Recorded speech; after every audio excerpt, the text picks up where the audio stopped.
आइए एक बार फिर से आप सभी का स्वागत करते हैं, है ना, अभिषेक केमिस्ट्री क्लासेस।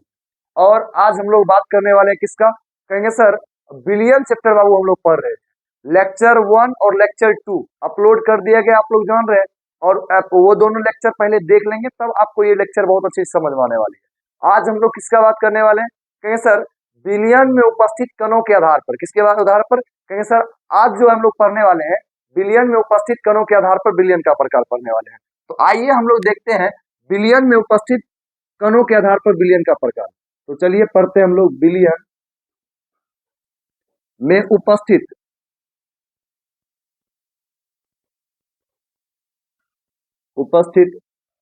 कणों के आधार पर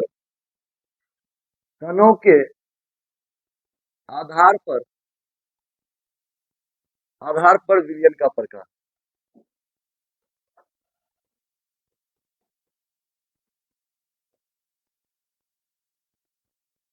हम क्या कर सकते हैं, types of solution on the basis of, है ना, हम कह सकते हैं types of solution on the basis of, है ना, particle which is present in solution. तो आइए ध्यान से हम बात करें इसके आधार पर। कहेंगे सर बिलियन जो होता है ना बाबू, वो बिलियन कितने प्रकार के हो गए, कहेंगे सर मुख्य रूप से 3 प्रकार। कितने प्रकार के, 3 प्रकार के। आप समझिए ध्यान से, आपको एक चीज बताए हुए हैं कि जो व्यक्ति खेल में भाग ले या जो व्यक्ति खेलता हो उसे हम लोग क्या कहते हैं, खिलाड़ी कहते हैं। तो कहेंगे सर खेल में भाग लेने वाले को हम लोग क्या कहते हैं, खिलाड़ी।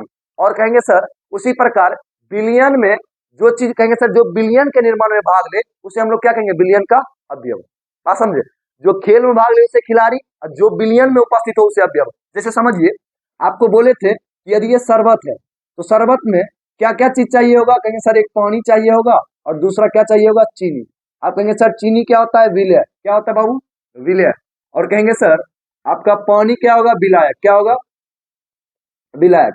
तो कहेंगे सर बिलियन में उपस्थित अवयव के आधार पर क्या हम बोले थे कि बिलियन कितने प्रकार के होते हैं। आपको बोले थे बिलियन में उपस्थित अवयव के आधार पे, कहेंगे सर आपको बताए थे विलायक के आधार पर 2 प्रकार का, जलीय और अजलीय, इससे पहले एक लेक्चर में। तो आइए हम लोग बात करेंगे बिलियन में उपस्थित कणों के आधार पर बिलियन का प्रकार। तो सबसे पहले क्या होगा आपको पता है, कहेंगे सर द्विधारी बिलियन। कौन सा बिलियन, द्विधारी बिलियन, जिसे हम लोग क्या कहते हैं, द्विधारी। देखिए यहाँ नामे पर रे बाबू, यहाँ पर देखिएगा नामे पर सब कुछ अंकित है। द्विधारी, द्वि मतलब क्या हो गया, 2। और कहेंगे सर धारी मतलब क्या, जिस बिलियन में 2 अणु कण या अवयव उपस्थित हो उसे हम लोग क्या कहेंगे, द्विधारी बिलियन। तो कहेंगे सर इसको इंग्लिश में बोलते हैं बाइनरी सॉल्यूशन। क्या बोलेंगे, बाइनरी सॉल्यूशन, है ना। हम कह सकते हैं कि बिलियन का वह प्रकार जिसमें कितना अवयव बाबू, 2 अवयव उपस्थित हो। जिसमें कितने अवयव उपस्थित हो, तो धन 2 अवयव उपस्थित हो उसे हम लोग क्या कहेंगे, कहेंगे सर द्विधारी बिलियन कहेंगे। कौन सा बिलियन कहेंगे, द्विधारी बिलियन।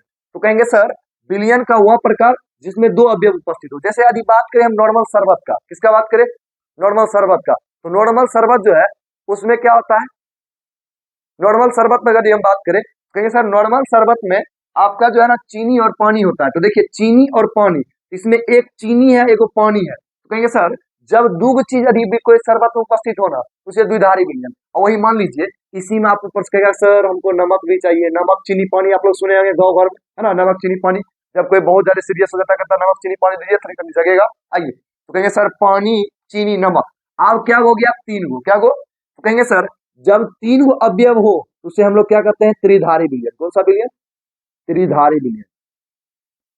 कहेंगे सर 3 अवयव वाले बिलियन को या 3 कणों वाले बिलियन को हम लोग क्या कहते हैं, त्रिधारी बिलियन। जिसे हम लोग ट्राइनरी, कौन सी बोलते हैं, ट्राइनरी सॉल्यूशन, ट्राइनरी सॉल्यूशन। चलिए ये आपका ट्राइनरी सॉल्यूशन हो गया। और हम बात करें, कहेंगे सर यदि 3 से अधिक अवयव उपस्थित हो। जैसे मान लीजिए कोई पानी लिए, पानी में पहले चीनी डाल दी, थोड़ा देर के बाद जैसे ही चीनी डाले, उसके बाद कहेंगे सर पानी में चीनी डाले, उसके बाद नमक डाल दिए, फिर उसमें नींबू डाल दिए। कोई आएगा कहेगा सर उसमें रसना डाल दिए, है ना। तो कहेंगे सर एक से जब, कहेंगे सर 2, कहेंगे सर 3 से जब अधिक, एक से देखिए ध्यान से, एक चीज अकेला कभी बिलियन नहीं बना सकता है। उसके लिए हमेशा क्या चाहिए, 2 पदार्थ। आपको कहेगा शरबत बनाने के लिए क्या खोजिएगा, दरबार मारने जाइएगा, चीनी पानी खोजिएगा, अरे फास्ट में घोल दीजिएगा, क्या बन जाएगा, शरबत, है ना। आपको कहेगा नमक चीनी पानी, कहेंगे सर नमक चीनी पानी, कहेगा नमक चीनी पानी तीनों को घोलेंगे तब बनेगा नमक चीनी पानी। उसको हम लोग क्या बोलेंगे, ट्राइनरी सॉल्यूशन। और कहेंगे सर एक लास्ट होता है आपका बहुधारी बिलियन। कौन सा विलयन? बहुधारी विलयन। आइए बाबू, बहुधारी विलयन कहेंगे सर ये बहुधारी विलयन होता क्या है, जिसको हम लोग पॉलिनरी सॉल्यूशन कहते हैं।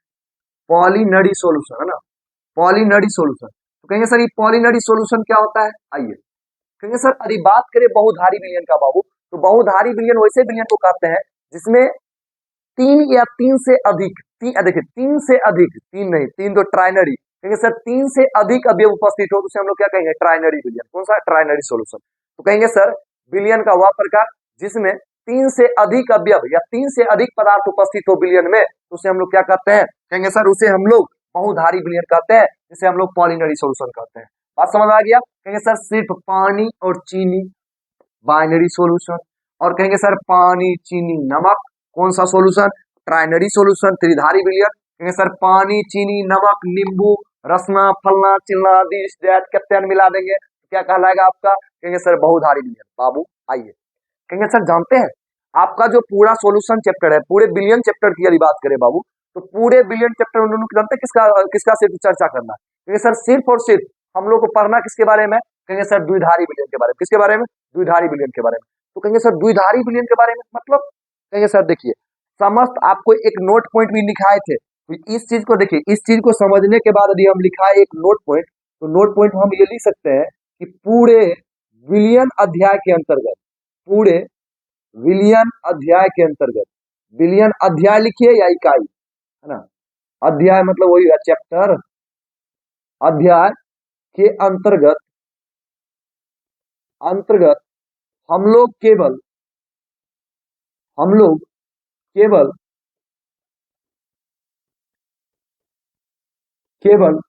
है ना, पूरे बिलियन अध्याय के अंतर्गत हम लोग केवल किसका स्टडी करते हैं? कहेंगे सर पूरे बिलियन अध्याय के अंतर्गत हम लोग केवल है ना, कहेंगे सर द्विधारी विलयन का अध्ययन करते हैं। किसका अध्ययन करते हैं? द्विधारी विलयन का अध्ययन करते हैं। द्विधारी विलयन का अध्ययन करते हैं, अध्ययन करते हैं है ना।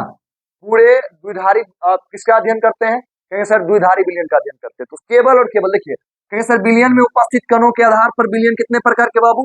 तीन प्रकार के। द्विधारी विलयन जिसको हम लोग बाइनरी सॉल्यूशन कहते हैं, त्रिधारी विलयन जिसको हम लोग ट्राइनरी सॉल्यूशन कहते हैं, और कहेंगे सर तीसरा बहुधारी विलयन जिसे हम लोग पॉलिनरी सॉल्यूशन कहते हैं। लेकिन जब बात करें हम लोग स्टडी के बारे में, तो कहेंगे सर जानते हैं पूरे बिलियन चैप्टर के अंतर्गत केवल और केवल हम लोग द्विधारी विलयन का अध्ययन करेंगे।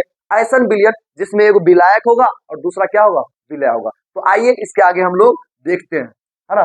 तो आइए हम लोग इसके आगे अब देखेंगे।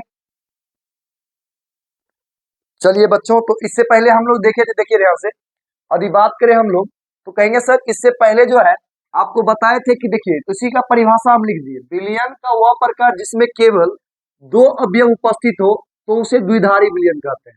जैसे आपका पानी तथा चीनी, ये क्या हो जाएगा आपका? बराबर शरबत। क्या हो जाएगा? पानी प्लस चीनी बराबर शरबत। तो ये कहेंगे सर पानी प्लस चीनी बराबर शरबत भी क्या है आपका? कहेंगे सर ये द्विधारी विलयन है। आप देखिए ध्यान से, इसके अलावा बात करें तो आपको बताए थे, चलिए कहेंगे सर एग्जाम्पल देखिए और दूसरा त्रिधारी का, कहेंगे सर क्या हो जाएगा? पानी प्लस नमक प्लस चीनी, ये तीनों का जो आपका शरबत बनेगा, ये तीनों जो आपस में मिला करके घोल तैयार होगा, ये कौन सा घोल होगा? कहेंगे सर ये ट्राइनरी, जिसे हम लोग त्रिधारी विलयन कहते हैं बाबू। समझिए विलयन का वह प्रकार जिसमें तीन अवयव उपस्थित हो तो उसे त्रिधारी विलयन कहते हैं। जैसे पानी नमक चीनी, इस सब का घोल। आइए बहुधारी विलयन, कहेंगे सर विलयन का वह प्रकार जिसमें तीन से अधिक अवयव उपस्थित हो तो उसे हम लोग क्या कहते हैं? बहुधारी विलयन। आइए बहुधारी विलयन के लिए हम बात करें तो कहेंगे सर सेम टू सेम ले लीजिए ना, पानी ले लीजिए, पानी ले लीजिए, नमक ले लीजिए है ना, उसके बाद कहेंगे सर प्लस चीनी ले लीजिए, और बनाना है कहेंगे सर ग्लूकोज ले लीजिए। इस सब का मिश्रण है ना, इस सब का क्या बनाएंगे? घोल जब बनाएंगे तो बाबू ये सब घोल क्या होगा? कहेंगे सर ये सभी घोल जो आप लोग देख रहे होंगे, कहेंगे सर विलयन का वह प्रकार जिसमें तीन से अधिक अवयव उपस्थित हो तो उसे हम लोग क्या कहते हैं? बहुधारी विलयन कहते हैं। क्या कहते हैं बाबू? बहुधारी विलयन कहते हैं। तो आइए अब इसके आगे हम लोग देखते हैं। चलिए बाबू, अब देखिए ध्यान से बाबू, इसके बाद आप लोग के हेडिंग दिख रहा होगा बिलियन का सांद्रण।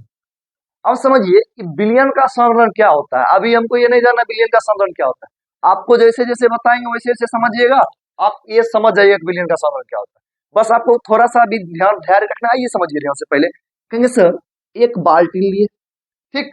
अब एक बाल्टी में कहेंगे बाबू हम कहीं से लाए शरबत को, कहां से क्या किए, शरबत बना हुआ था उसको ला करके इसमें डाल दिए। चलिए, और ये शरबत क्या है, 1 लीटर है। क्या कितना लीटर है, 1 लीटर। कोई दिक्कत? अच्छा, कहेंगे सर दूसरा बाल्टीन है, इसमें भी 1 लीटर शरबत है। कितना लीटर शरबत है, 1 लीटर। कहेंगे सर इसमें भी 1 लीटर शरबत है। बताइए, यदि बोले इस शरबत को बनाने में, 1 लीटर शरबत को बनाने में, इसमें मान लीजिए यदि 450 ग्राम चीनी का प्रयोग किया गया है, दूसरे शरबत में हम लोग बोले कि 200 ग्राम चीनी का प्रयोग किया गया है, तो बुझले बुझले बात बोलिए। आपको बोले ए वाला ज्यादा मीठा कि बी वाला, आप कौन पीजिएगा? कहेंगे सर यदि हम शुगर पेशेंट में है सर तो हम ई वाला पिएंगे क्योंकि बढ़िया मीठा है। बात समझे? और ये क्या है, थोड़ा फिक्का है। क्या है? अच्छा, आप ये बोल रहे हैं कि मीठा है, ये फिक्का है, क्यों बोल रहे हैं? कहेंगे सर ई में सर 400, ई में 200, ई में सर 400, ई में 200। कहेंगे सर जानते हैं ई में झोल कर दिया है, सॉरी ई में झोल कर दिया है, क्योंकि 200 ग्राम देखिए ना, तो हाँ 450 कहाँ 200, तो समझिए ध्यान से। कहेंगे सर कहाँ 450 कहाँ 200 है ना, तो इस चीज को समझिएगा ध्यान से थोड़ा सा। कहेंगे एक तरफ क्या है आपका, कहेंगे सर एक तरफ 450 है, एक तरफ आपका 200 है। कहेंगे सर एक तरफ का आपका बिलियन कितना है बाबू, 450 में देखिए चीनी, कहेंगे सर 1 लीटर में 450 ग्राम चीनी, यहाँ 200 ग्राम चीनी, तो मीठा कौन होगा? बस, कहेंगे सर ये मीठा और फीका क्यों पता चला? कहेंगे सर किसी बिलियन में उपस्थित जो विलय है सर, उसी की मात्रा ये बता देगा कि बिलियन मीठा होगा कि फीका होगा। तो यही चीज बताना सांद्रण कहलाता है। मान लीजिए कोई बिलियन, यदि मान लीजिए आपको है ना एक दूध दिया गया, 1 गिलास दूध का है, और 1 गिलास में ऐसा दूध है जिसमें कि आपका चीनी डाला हुआ है, और दूसरा गिलास में चीनी नहीं डाला हुआ है, तो बताइए दूध गिलास दे करके स्टील वाला गिलास में बता सकते हैं? कहेंगे टेस्ट करना पड़ेगा, टेस्ट करेंगे तो एगो मीठा नहीं लगेगा, एगो मीठा लगेगा। तो एगो जो मीठा लगा कहेंगे सर इसका क्या है, सांद्रण अधिक है, इसमें चीनी की घुलनशीलता क्या है, अधिक है। और जो फिक्का लगा कहेंगे सर इम लगता है चीनी नहीं डाला गया, या डाला गया इतना कम डाला गया कि पता नहीं चलता है चीनी है कि नहीं है। समझे? आइए समझिए ध्यान से। तो कहेंगे सर अच्छा इसका मतलब क्या बना? कहेंगे सर इसका मतलब यही बना कि किसी बिलियन के प्रति लीटर में, किसी बिलियन के प्रति लीटर में उपस्थित विलय के ग्राम अणु को संख्या को हम लोग क्या कहेंगे? कहेंगे सर जानते हैं 1 लीटर शरबत में, 1 लीटर शरबत में कितना चीनी है, ई बताएगा कि मीठा होगा बिलियन के फिक्का होगा। बताइए यहाँ 450 ग्राम चीनी, तो बताइए मीठा होगा ज्यादा, और ये क्या होगा तरी फिक्का होगा, क्यों? क्योंकि यहाँ चीनी की मात्रा कम है। अच्छा एक और 1 लीटर का बाबू शरबत का है ना बाल्टीन है, जिसमें जानते हैं कहेंगे सर मात्र और मात्र जो है ना इसमें 100 ग्राम चीनी डाला गया है। तो कहेंगे सर आप जानते हैं सबसे ज्यादा मीठा ये होगा, सबसे ज्यादा ये, उसके बाद ये होगा, और सबसे कम ये होगा, क्यों? क्योंकि प्रति लीटर में चीनी की मात्रा क्या हो रही है, घट रही है। और कहेंगे सर प्रति लीटर में जिसको आप चीनी बोलते हैं ना, तो चीनी मतलब विलय, विलय मतलब चीनी।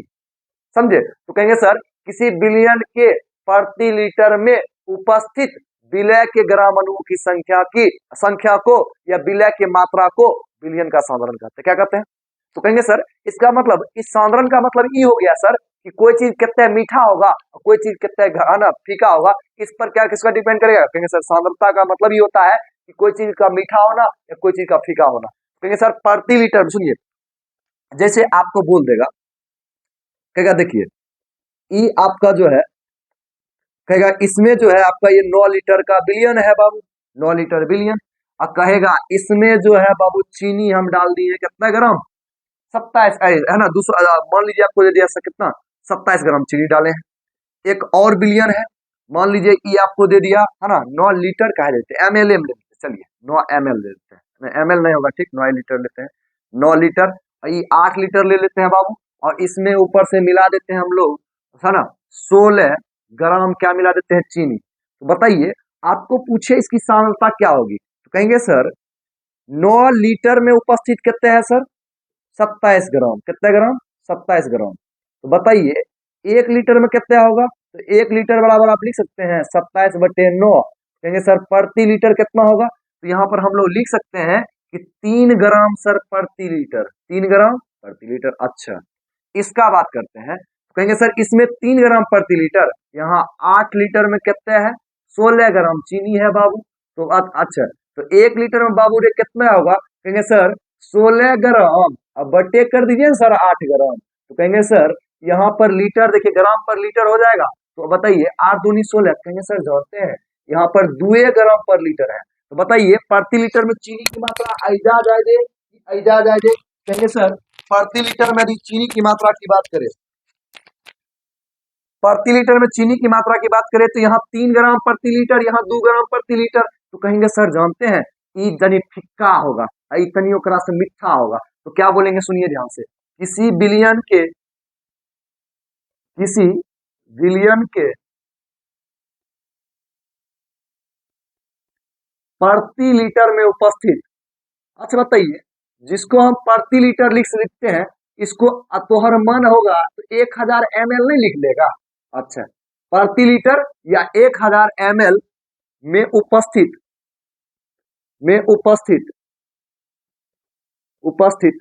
विलय के ग्राम अणु की संख्या, मतलब वह है चीनी के ग्राम अणु की संख्या, विलय के ग्राम अणु की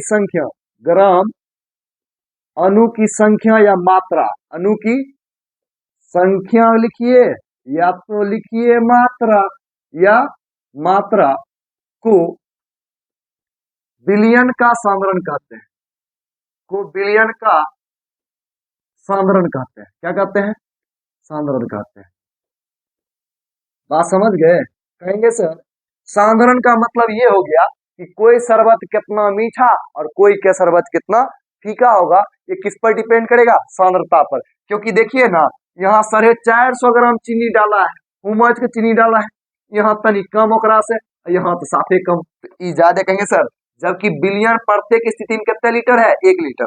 यहाँ पर क्या किए सर, 9 लीटर शरबत था, उसमें 27 ग्राम चीनी था, कितना ग्राम, 27 ग्राम, तो निकाले तो 1 लीटर में कितना ग्राम निकला, 3 ग्राम। कहेंगे सर सेम एक और शरबत था, है ना, जिसमें 8 लीटर शरबत था, उसमें 16 ग्राम चीनी था, कहेंगे सर 1 लीटर में कितना ग्राम निकला, 2 ग्राम, तो कहेंगे सर ये 2 ग्राम वाला तो और कम हो गया, ये 3 ग्राम वाला एकरा से ज्यादा है, तो ये थोड़ा एकरा से ज्यादा मीठा होगा, तो ये बता देना कि मीठा होगा कि फीका होगा, किस पर डिपेंड किया, कहेंगे सर उपस्थित विलय की मात्रा, मतलब चीनी की मात्रा पर, तो क्या बोले, किसी बिलियन के प्रति लीटर या 1000 ml में उपस्थित विलय के ग्राम अणु की संख्या या मात्रा को बिलियन का सांद्रण कहते हैं।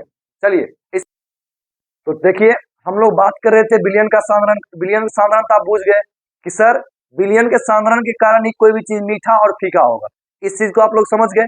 आप समझिए ध्यान से, बिलियन के सांद्रता को बाबू मूल रूप से 2 इकाइयों में बांटा जाता है, कहेंगे सर 2 इकाई, वो 2 इकाइयां है क्या, कहेंगे सर यदि हम 2 इकाइयों का बात करें तो वो 2 इकाइयां मुख्य रूप से समझिएगा ध्यान से आप लोग क्या क्या है, कहेंगे सर यदि बात करें 2 इकाई, तो 2 इकाई कौन कौन है, एक आपका भौतिक इकाई और दूसरा रासायनिक इकाई। जैसे समझो हाथ से जिसको तर्जू से नापना से या आपका लीटर से नाप उप के काम चला ले, तो हो गया रासायनिक भौतिक इकाई।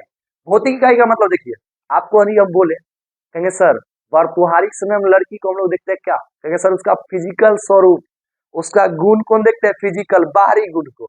अब ब्याह होने के 4 साल बाद जो नमक बार बार सब्जी ज्यादा रहता है ना, बातें बात पर लड़ जाती है, मुंह फुला लेती है ना, वो सब कौन इकाई हुआ, कहेंगे सर वो रासायनिक इकाई हुआ, वो आंतरिक गुण, जो गुण आपको पता नहीं था। तो बाहर से दिखने वाला जो गुण होता है ना बाबू, है ना, उसको हम लोग क्या कहते हैं, भौतिक इकाई। और जो कहेंगे सर किसी भी चीज के, जैसे मान लीजिए हम बाहर से दिख रहे हैं, जैसे ये मेरा भौतिक इकाई, वो कहेंगे सर ये मेरा भौतिक संरचना होगा। अब मेरे अंदर क्या क्या, कहेंगे सर मेरे शरीर में क्या क्या प्रॉब्लम है, खामियां है ना, इस सब के बारे में बात करें तो क्या हो गया, कहेंगे सर आंतरिक गुणों का बात करें तो हो गया रासायनिक इकाई। तो भौतिक इकाई के आधार पर जब इसकी सांद्रता को बांटा गया, सांद्रता के मापने के लिए, तो पहला है ग्राम पर लीटर। ये इंपॉर्टेंट नहीं है क्योंकि ग्राम पर लीटर द्रव्यमान प्रतिशत के अंतर्गत ही आ जाता है, समझिए।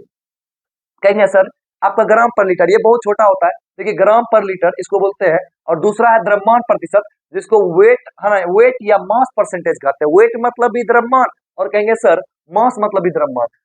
तीसरा क्या है, आयतन प्रतिशत, जिसको हम लोग वॉल्यूम परसेंटेज कहते हैं। तीसरा है द्रव्यमान आयतन प्रतिशत, जिसको हम लोग मास या वेट वॉल्यूम परसेंटेज कहते हैं। सर पांचवा क्या है, पार्ट्स पर मिलियन। और जानते हैं देखिए ध्यान से, इसको क्या कहा जाता है, W/W प्रतिशत, इसको कहा जाता है W/W प्रतिशत लिखिए, या M/M प्रतिशत लिखिए, दोनों सही है। आइए, इसको क्या कहा जाता है, कहेंगे सर V/V प्रतिशत, कहेंगे सर इसको क्या कहा जाता है, कहेंगे सर बुझले है बात, W/V प्रतिशत, या इसको और क्या कह सकते हैं, कहेंगे सर है ना, देखिए इसको ये भी कह सकते हैं, ये और क्या कह सकते हैं, M/V प्रतिशत, समझिए ये हो गया आपका। और कहेंगे सर ई भी, देखिए आ रहा V/V प्रतिशत, ये हो गया, इसको W/W प्रतिशत या M/M प्रतिशत, इसको कहते हैं शॉर्ट फॉर्म में PPM। देखिए कहेंगे सर ये सभी क्या है, ये सभी सांद्रता की मापने की इकाई है, और इससे एक से एक न्यूमेरिकल्स बनेंगे। अब समझिए, उसके बाद रासायनिक इकाई का बात करें, कहेंगे सर कोई बिलियन बन जाएगा, या बिलियन के आंतरिक गुण का बात करें, कहेंगे सर एक मोलरता हो गया, मोललता हो गया, मोल प्रभाव हो गया, नॉर्मलता हो गया, एक और होता है फॉर्मलता, जिसके बारे में हम लोग नहीं लिखे हैं, एक फॉर्मलता भी एक्स्ट्रा में पढ़ लेंगे, है ना, एक्स्ट्रा में पढ़ लेंगे, आपका कौन सा, फॉर्मलता, फॉर्मलता जिसको हम लोग फॉर्मेलिटी कहते हैं, समझे। तो ये सभी किसकी इकाई है, सांद्रण की इकाई है, और इस सांद्रण की इकाई है ना, सांद्रण की इकाई है ना, तो कहेंगे सर पहले हमको क्या पढ़ना है, ये सभी सांद्रण की इकाई पढ़ना है, लेकिन सबसे पहले हम लोग पढ़ेंगे भौतिक इकाई, है ना। और भौतिक इकाई को आपको लास्ट में ना एक लाइन बोलना चाहेंगे, है ना, हकीकतों का तलाश न कर। आप लोग जो भौतिक संरचना बाहर इधर उधर देखते रहते हैं, इसलिए आपको बोलेंगे हकीकतों का तलाश न कर, यहाँ मुखौटों का पहरा है, हकीकतों का तलाश न कर, यहाँ मुखौटों का पहरा है, मतलबी है दुनिया यारों, प्रत्येक चेहरे के पीछे एक चेहरा है, जो दिख रहा वही सच्चाई है, बाकी सब फसाना है, यही दुनिया की रीत और यही जमाना है। चलिए इस पोइट्री के साथ आप लोग को छोड़ते हैं, और जब अगले क्लास में आएंगे तो आपको कहेंगे सबसे पहले भौतिक इकाई बताएंगे, उसके बाद फिर क्या बताएंगे बाबू, रासायनिक इकाई बताएंगे, और अगले क्लास में इतना मस्त मस्त न्यूमेरिकल है कि आपको बस हंसी से लोटपोट हो जाइएगा, एकदम मजेदार मजेदार अंदाज में समझेंगे। आज के लिए इतना ही, है ना। तो बच्चे से प्यार कीजिए और पढ़ते रहिए, बिंदास रहिए, मस्त रहिए। जय हिंद।